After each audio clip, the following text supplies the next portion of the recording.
It's a Friday PFT OT. Usually I'm by myself on a Friday for PFT OT, but because Chris Simms found it in his heart to work on a Friday, isn't it fun to work on a Friday? Don't you want to work on more Fridays? Well, I don't know if I want to work more Fridays, but I like working on a day after a lot of football games. That certainly made it better. So, no, I'm going to try to stay strong with my no Friday work policy, but it was good. We had a fun show today. It was a lot of fun. It was a fun show, and we got some stuff to address that we talked about during the show, some things we didn't talk about, one topic we argued about during a break. So let's get to it. I want to start with something we did spend some time discussing, but the thing about doing a live TV and radio show, you're constrained by that clock. You have to shut up at a certain time. You got to land the plane and you got to move on. Let's get back to the new replay review for pass interference, regardless of whether you like it or not, and I don't like it. The reality is it's going to significantly change the game because now we've got the ever-present possibility that someone's going to throw a deep pass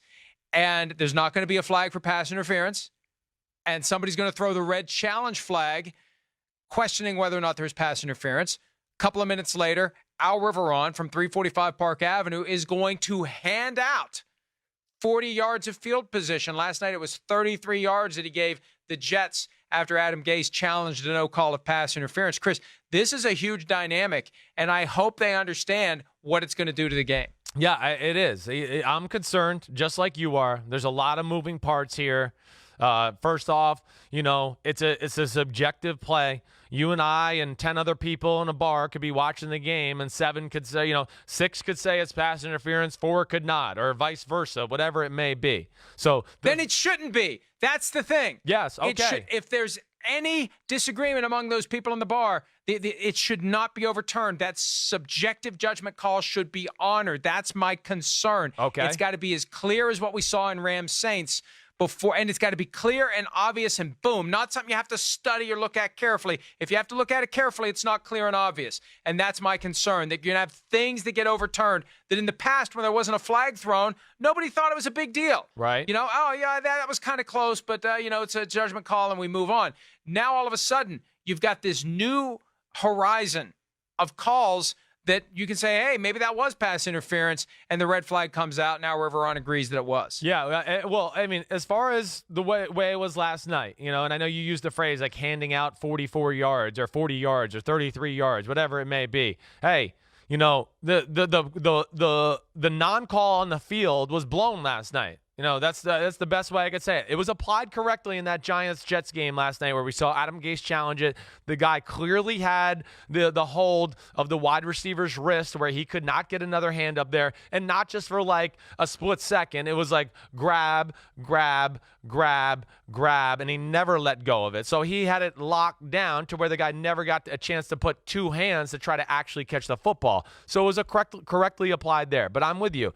I mean, clear and obvious needs to be the phrase of the year. I don't want to see like ticky-tack or, there was some hand fighting by both sides, and then the guy who hand fought the last is the one that gets called as the ball was getting there, whatever it may be. Those are the things that scare me along with the pace of the game.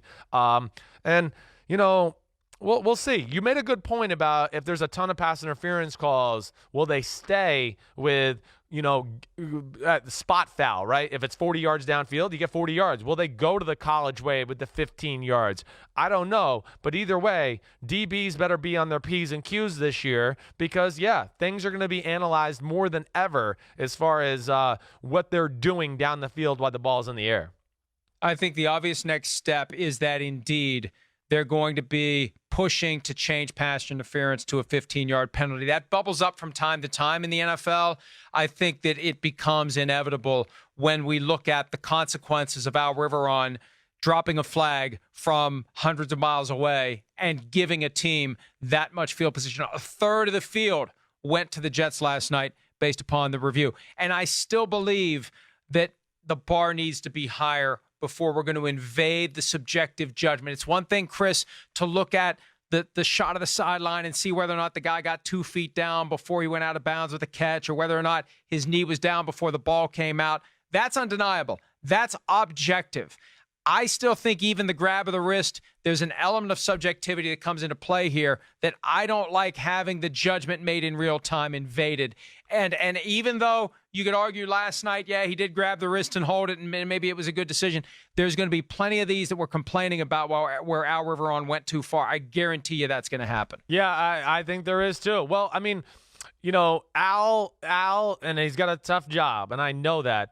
But he has not necessarily been the best with clear and obvious. Last year was a little bit better. 2 years ago, it was shaky. So it is certainly the aspect I am going to look at, and we're going to see. The more of these penalties are called and things, and we get to flush it out, I think more and more problems are going to kind of float to the surface.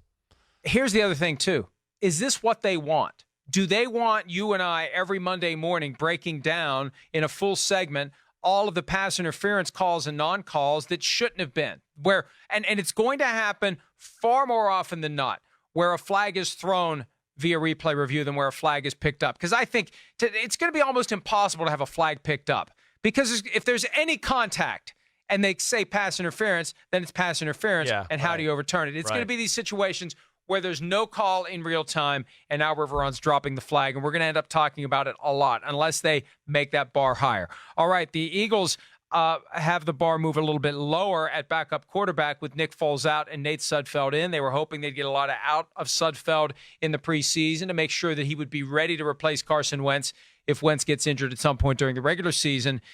Nate Sudfeld breaks a wrist on Thursday night. He's out for a while. He's going to have surgery on Friday morning. Chris, I know Doug Peterson, the Eagles coach, says they don't have any plans to bring anyone in, but should they? This goes now to Cody Kessler, Clayton Thorson. That's a huge drop from Carson Wentz, and we know from Carson Wentz's history, he can get injured at any given moment. Yeah, a lot depends on how Cody Kessler and Clayton Thorson have been practicing, what kind of confidence have they instilled in the coaching staff and the organization that they can get the job done. Right now, yeah, like you said, they're gonna stay with what they got and see if these guys can kind of take advantage of the opportunity. Clayton Thorson, he does have the ability and all that, but yeah, he's a rookie, so we don't know what to expect. Cody Kessler has a little veteran, presence about him, but not much ability. So that it's scary for the Eagles because this is what happens when you're a Super Bowl football team. You want a quarterback where you go, a backup quarterback where you go, okay, if our starter goes down, yeah, we might not be as good, but we're not going to fall off earth here and just be totally ruined as a football team. And, as it stands right now, I think that's up for debate. And they were grooming Nate Sudfeld, and I think, he did some good things last night, and I think they were confident that he was going to be a solid backup that could fulfill that role. But this is a big issue. And, yeah, I think next week, and, of course, preseason game number 3 are going to go a long way to whether if there's somebody on the street like a Josh McCown, a Sam Bradford, I'll throw that name out there, or do they just wait till Sam Bradford? Just throwing names out. I mean, at least he's. What about Colin Kaepernick? Hey, what about Colin Kaepernick? It was 10 years ago this month that Jeffrey Lurie and the Eagles signed Michael Vick after he did 2 years for dogfighting. Right. What I think of Colin Kaepernick. He's a starting quarterback in the NFL. The whole situation's messed up. I don't know what else to say about it. I don't even know if it's realistic at this point anymore. But either way, I mean, I know what you're saying, Mike. Yeah, he's the best option out there. The teams want to deal with it and all the crap that's going to come along with it. And I think the Eagles. But what crap would there be? I mean, really, what crap would there be? The crap is going to be, we're going to talk about it. There's going to be other idiots who are going to be like, he's anti-American. They're going to come out with all this stupid narratives that aren't true. And they're going to try to fight against that. And the Eagles, I think, are enjoying kind of flying under the radar this offseason and this season.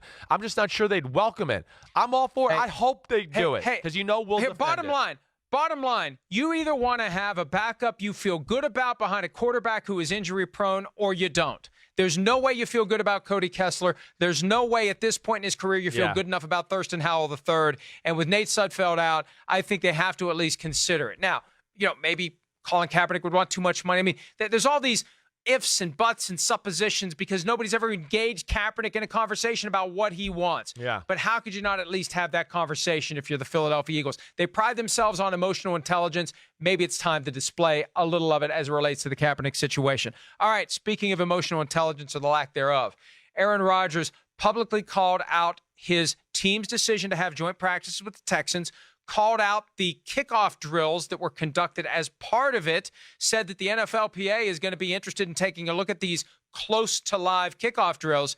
Chris, last night, Matt LaFleur, the coach of the Packers, suggested that he was okay with that criticism.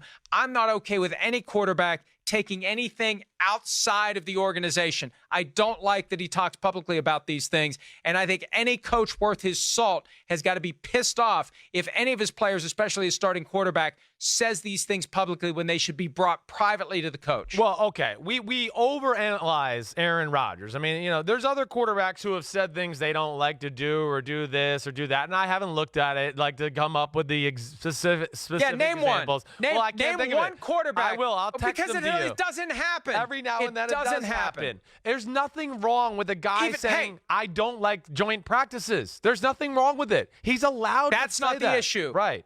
The Okay. issue is saying that these kickoff drills we did, the NFLPA for sure is going to look at it. It's not smart. His coach is the one who agreed to do it, and the quarterback says it's not smart. He's saying the coach did something stupid. My point is you're allowed to have that concern. Yeah. Don't take it public. Chris, look, if I got an issue with you, do you want me to talk about it during the first hour of the radio show when you're not there and I tell the world that I have an issue with you? Or do you want me to reach out to you and say, hey, Chris, I got an issue with you. Let's talk it out. What would you prefer? Well, I would prefer that you'd talk it out with me, but how do you know it wasn't talked out already? How do you know that during... Because it happened that day. Well, how do you know Aaron Rodgers... that day. How do you know Aaron Rodgers, while it was happening, was going, damn, that's messed up. We're doing this out here? I mean, we're talking about the most dangerous play in football, and we're doing this? For me, again, yes, I understand it looks a little like, what do I want to say, revolutionary or whatever, but he's being a leader in a lot of ways too. He's going to get props in the locker room for saying things like that, because I can promise you when guys walked off the field and maybe a guy who's had a hard practice, he went, holy crap, I just had to run in, get in 5 car crashes during a live kickoff period in practice. And it's not just against Matt LaFleur and the Green Bay Packers. He's also calling out Billy O'Brien and the Texans. So, again, I think this is one of those things that Aaron Rodgers just... I respect it about him, and I know you think I'm a Aaron Rodgers homer and all that. So you are, whatever. you are. I don't think it. I know it. Well, because some of this I think just gets blown out of proportion. I do, Chris, and I don't have an issue with it. I don't think he's got the self-awareness that he needs for the job that he has. He needs to understand how people are going to react to saying these things publicly. He needs to understand. He's a smart guy. Yes, he needs to understand that by the words he used, send a message. And it may very well be, Chris, that he's intending to send a very clear message to the upper reaches of the Packers organization. And the message is this: you know what? You can fire a coach, you can hire a coach, you can do whatever you want, but I run the show here. I'm the guy that's the face of the franchise. I'm the guy that's making the money, and I'm ultimately going to do whatever the hell I want, and there's nothing you can do about it. I don't agree with that part of it. I don't agree with that. Now, he's a damn quarterback, and he's making $33.5 million a year, and we know he's one of the greatest of all time. And is he a little brash with how he does that? I don't think he's doing this like, I'm in power here, this is my show. No, I think he's just like, he is self-aware, I think. I just don't think he gives a damn about what these things. I think he's going, oh, no, we're breaking the effing rules, the Texans and the Green Bay Packers, and that's not cool.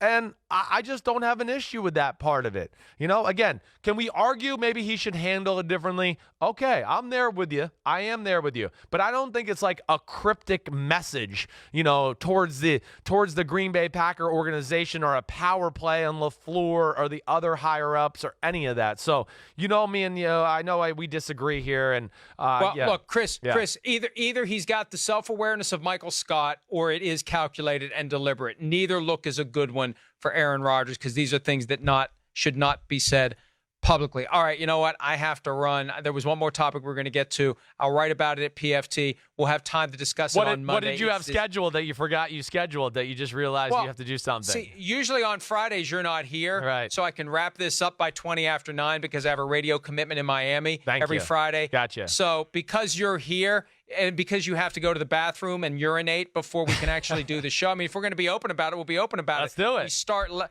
We start later. How dare you say that publicly? Why didn't you come to me privately to say that? I am coming to you privately. Rodgers, no one's watching this. See ya. See ya. Everybody have a great week. I will see you Monday. Be good.